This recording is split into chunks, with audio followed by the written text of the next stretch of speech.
తప్పుడు డాక్యుమెంట్స్తో ఆక్రమించుకుంటున్నారని చెప్పేసి కేసు ఇచ్చిన సందర్భంలో ఈ అరెస్టులు జరిగినాయని చెప్పేసి మనం చేస్తాను.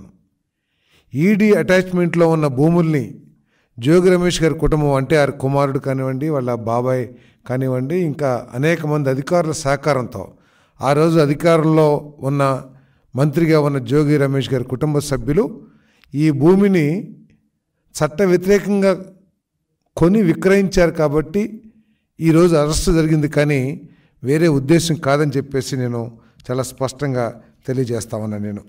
ఎందుకంటే ఈ అగ్రిగోల్డ్ సమస్య అనేది ఇటీవల వచ్చిన సమస్య కాదు. అది 2014-2019 మధ్యలోనే ఈ అగ్రిగోల్డ్ సమస్య అందరికీ తెలిసిందే. చాలామంది డిపాజిట్లు కోల్పోయారు. వారి ఆస్తుల్ని మరి అన్యాక్రాంతం కాకుండా ఆస్తుల ద్వారా ఎవరైతే పెట్టుబడి పెట్టారో ఆ కంపెనీలో వారికి న్యాయం చేయాలనే ఆలోచనతో మరి 2000 జీవో నెంబర్ 117/14/8/2018 జీవో నెంబర్ 133 17/10/2019 స్పష్టంగా ఆదేశాలు ఇచ్చారు. విజయవాడ రూరల్లోని అంబాపురం గ్రామంలో అగ్రిగోల్డ్కు ఉన్న భూములు ఈడీ అటాచ్మెంట్లో ఉన్నాయి. దానికి సంబంధించి ఇందాక ఇచ్చిన జీవోలు ఈడీ అటాచ్మెంట్ ఉన్న భూములను కూడా కొనుగోలు చేయటం ఎంతవరకు సబబో ఒకసారి ఆలోచన చేయాలి. అంతేకాకుండా కొన్న జోగి రమేష్ గారి కుటుంబ సభ్యులే స్వీయ ధృవీకరణతో సెల్ఫ్ అసెస్మెంటు అంటే సెల్ఫ్ కరెక్షన్ ఒక సర్వే నెంబర్ నుంచి 88 సర్వే నెంబర్ నుంచి 87 సర్వే నెంబర్కి ఏ విధంగా మార్చారో కూడా సమాధానం చెప్పాల్సిన అవసరం ఉంటుంది. అంతేకాకుండా దేదీప్య అనే సర్వేయర్ లాగిన్లో నుంచి దేదీప్య గారికి తెలియకోకుండా ఆ సర్వేయర్ గారి ఉన్నతాధికారులు ఎవరైతే ఉన్నారో వారిని వినియోగించి సర్వే చేసినట్టు తప్పుడు రికార్డ్స్ కూడా ఇచ్చారని చెప్పేసి మరి ఎంక్వైరీలో తేలిన విషయాన్ని కూడా మరి వారి దృష్టికి ప్రజల దృష్టికి తీసుకొస్తూ ఉన్నా నేను. అంతేకాకుండా చాలా చెప్పారు. చుట్టుపక్కల 87 సర్వే నెంబర్ చుట్టుపక్కల ఉన్న రైతులను కూడా మేము పిలిచి సర్వే చేసేటప్పుడు వారిని పిలిచి వారితో కూడా వారి స్టేట్మెంట్స్ కూడా తీసుకున్నామని, అసలు వారికి ఎవరికి స్టేట్మెంట్ మన నోటీస్ ఇవ్వలేదని, వారు ఎటువంటి స్టేట్మెంట్లు ఇవ్వలేదని, తర్వాత ఆ సర్వే నెంబర్ పక్కన వారికి భూములు లేవని కూడా వాళ్ళు స్పష్టంగా తెలియజేసినట్టు మా దృష్టికి వచ్చిందని చెప్పేసి మనం చేస్తాను. ఎన్ని అవకతవకలు జరిగినప్పుడు మరి ఒక బాధ్యత కలిగిన ప్రభుత్వం అది కూడా కొన్ని వేల మందికి ఈ అగ్రిగోల్డ్ సంస్థలో నష్టపోయారు. కొన్ని వేల మంది పేదవాళ్ళందరూ కూడా కూలీ నాలి చేసుకునే వాళ్ళు కూడా తమకు ఏదో లాభం వస్తుందని చెప్పేసి తమ డబ్బుల్ని అక్కడ డిపాజిట్ చేసిన విషయం కూడా అందరికీ తెలిసిందే. ఆ రోజు జగన్మోహన్ రెడ్డి గారు కూడా నేను అధికారంలోకి రాగానే అందరి సమస్యలు తీర్చేస్తాను, అందరి డబ్బులు తిరిగిస్తానని చెప్పేసి మరి అవి కూడా పూర్తిగా తిరిగిచ్చినట్లు లేదు. మరి ఆయన అధికారంలో ఉన్నప్పుడే ఇటువంటి సమస్యలన్నింటినీ పరిష్కరించినట్లయితే ఇటువంటి సమస్యలు ఉత్పన్నమయ్యేవి కాదు. కానీ ఆ సమస్యని పరిష్కరించుకోకుండా ఆనాడు అధికారంలో ఉన్న వ్యక్తులు ఈ అగ్రిగోల్డ్ భూములు కబ్జా చేయటానికి లేకపోతే వాటిని తప్పుడు ధృవీకరణ పత్రాలతో కొనుక్కొని సొంతం చేసుకుంటానికి ప్రయత్నం చేశారు. కాబట్టి ఈరోజు ఈ సమస్య ఉత్పన్నమైందని చెప్పేసి మనం చేస్తున్నాను. మీకు ప్రభుత్వం చేస్తున్న విచారణ మీద కానీ ఈడీ ఏసీబీ వీళ్ళు చేస్తున్న తీరు మీద కానీ మీకు ఏమన్నా అనుమానాలు ఉన్నా కూడా మీకు ఎప్పుడు కూడా కోర్టులు అందుబాటులో ఉంటాయి. మీరు కోర్టుకు వెళ్ళి మీరు ప్రభుత్వం మీద కేసు వేసి మీరు ఫైట్ చేయొచ్చు.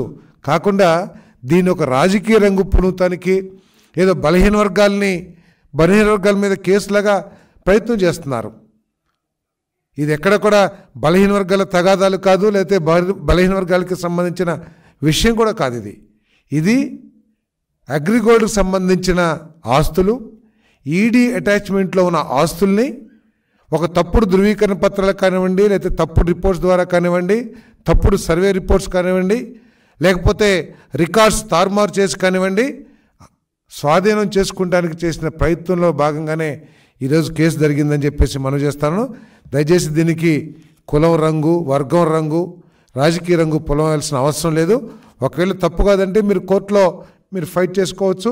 మీ సచ్ఛీలతని నిరూపించుకోవచ్చు అని చెప్పేసి కూడా మనం చేస్తూ, మరి ఈరోజు 15వ తారీఖున, ఆగస్టు 15వ తారీఖున ఒక అద్భుతమైన కార్యక్రమం, ఒక పుణ్యమైన కార్యక్రమం, అన్నదాన కార్యక్రమం చేయబోతున్నామని చెప్పేసి మనం చేస్తా ఉన్నాం. అంటే తక్కువ ధరకే పేదవాళ్ళ కడుపు నింపాలి అనే ఆలోచనతో మరి అన్న క్యాంటీన్ని ప్రారంభించే కార్యక్రమం చేయబోతా ఉన్నాం. దానికి మంగమ్మ గారు అనే పేరు కూడా మార్చినట్లున్నారు.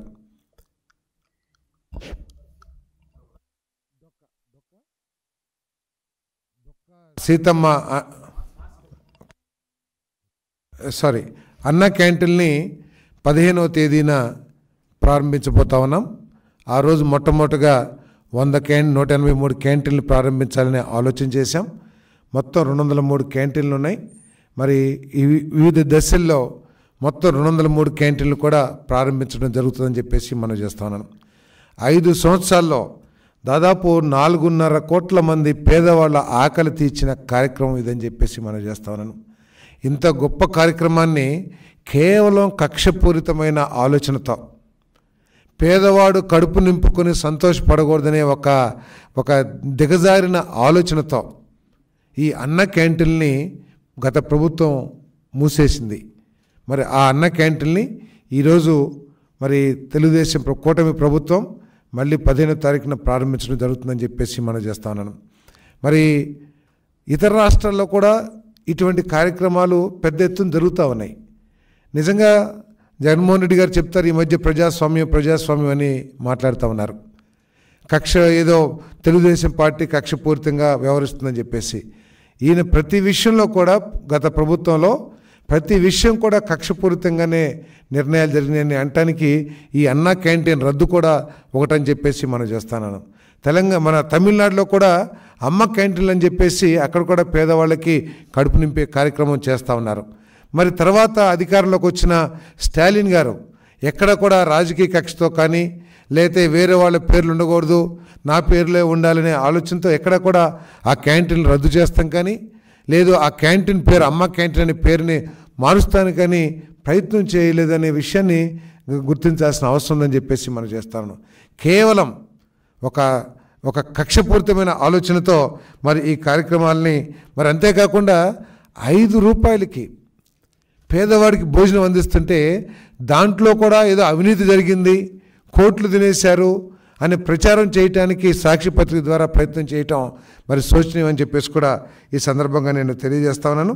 మరి 2019 నుంచి కక్షపూరితంగా ఈ రద్దు చేసిన అన్నా క్యాంటీన్ల స్థానంలో అనేక మంది తెలుగుదేశం నాయకులు వారి స్వంత ఖర్చులతో ఈ క్యాంటీన్లు కూడా నిర్వహించడం అభినందనీయం అని చెప్పేసి కూడా ఈ సందర్భంగా తెలియజేస్తూ, మరి తప్పుకోకుండా ఒకరోజు నా నియోజకవర్గంలో ఒకరోజు భోజనాన్ని నా సొంత ఖర్చులతో నూజివీడు నియోజకవర్గంలో నిర్వహిస్తా అని చెప్పేసి కూడా నేను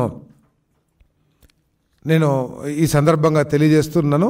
ఎందుకంటే ప్రతి సిటీలో కూడా చుట్టుపక్కల గ్రామాల నుంచి తమ అవసరాల కోసం బస్సుల్లో వచ్చి వారి కార్యక్రమాలు పూర్తి చేసుకుని సాయంత్రం తిరిగి వెళ్తూ ఉంటారు కొన్ని వేల మంది, లక్షల మంది రాష్ట్రంలో.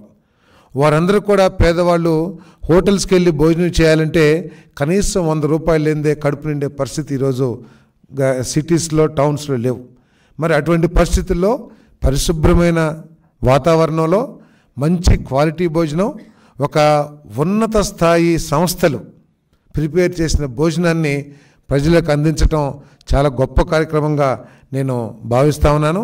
మరి దీన్ని ప్రతి ఒక్కళ్ళు కూడా ఆశీర్వదించాలి. ప్రతి వాళ్ళు కూడా తమ వంతు సహాయ సహకారాన్ని అందించడానికి ప్రయత్నం చేయాలని చెప్పి కూడా నేను ఈ సందర్భంగా మనవి చేస్తూ ఉన్నాను.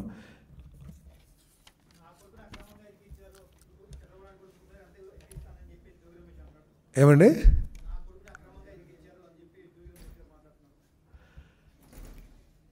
కొడుకు మీద ప్రేమ ఉండటం తప్పని నేను చెప్పను, కానీ అక్రమంగా కాదని మాత్రం చాలా స్పష్టంగా చెప్పగలను. నేను అక్రమంగా కాదని చెప్పేసి మాత్రం చాలా స్పష్టంగా చెప్పగలను.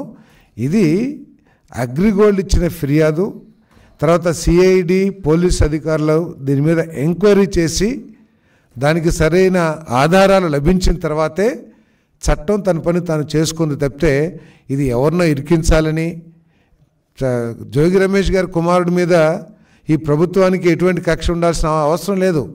ముక్కుపచ్చలారని చిన్న కుర్రవాడే, అతని మీద మాకు ఎందుకుంటుంది? కానీ తను ఏదైతే భూమిని అక్రమంగా చట్ట వ్యతిరేకంగా కొనటం జరిగిందో ఆ విషయంలో చట్టం తన పని తాను చేసుకుంటుంది, కానీ ప్రభుత్వం కక్షపూర్తి కాదని చెప్పేసి మనం చేస్తున్నాను. సార్, చట్టం అందరికీ ఒకటే ఉంటుంది. తప్పు చేసినప్పుడు అందరూ కూడా ఆ చట్టానికి లోబడి శిక్షకు గురవ్వాల్సి వస్తుంది, లేకపోతే శిక్ష నుంచి బయటపడాల్సిన అవసరం ఉంటుంది. ఆ చట్టానికి లోబడే తప్పితే ఇతను బీసీ కాబట్టి ఈ చట్టం, ఇతను ఓసీ కాబట్టి ఈ చట్టం. కాకపోతే నేను ముందే చెప్పాను, చంద్రబాబు నాయుడు గారు, లోకేష్ గారు, పవన్ కళ్యాణ్ గారు మొట్టమొదటి రోజు నుంచి కూడా మా అందరికీ తెలుగుదేశం కేడర్కి కానివ్వండి, తెలుగుదేశం నాయకులకు కానీ స్పష్టమైన సూచనలు ఏం చేస్తున్నారంటే, మనకి విక్టిమైజేషన్ వద్దు, పొలిటికల్ విక్టిమైజేషన్ వద్దు. మనందరం కూడా గత ప్రభుత్వ అన్యాయమైన చర్యల మూలంగా, చట్ట వ్యతిరేకమైన చర్యల మూలంగా మనందరం కూడా ఇబ్బంది పడిన వాళ్ళమే. కానీ దాన్ని దృష్టిలో పెట్టుకుని మనం కక్ష సాధించాలనే ఆలోచనతో పనిచేయొద్దు. మనకి అమోఘమైన, అద్వితీయమైన, చరిత్రలో ఎన్నడూ లేని విజయాన్ని ప్రజలు మనకి ఆశీర్వాదంతో అందించారు. కాబట్టి మనం వారి ఆశల్ని, ఆశయాల్ని పూర్తి చేయడానికే మనం ప్రయత్నం చేద్దామని చెప్పేసి మొట్టమొదటి నుంచి కూడా చెప్తున్నారని చెప్పేసి మీకు మనవి చేస్తాను.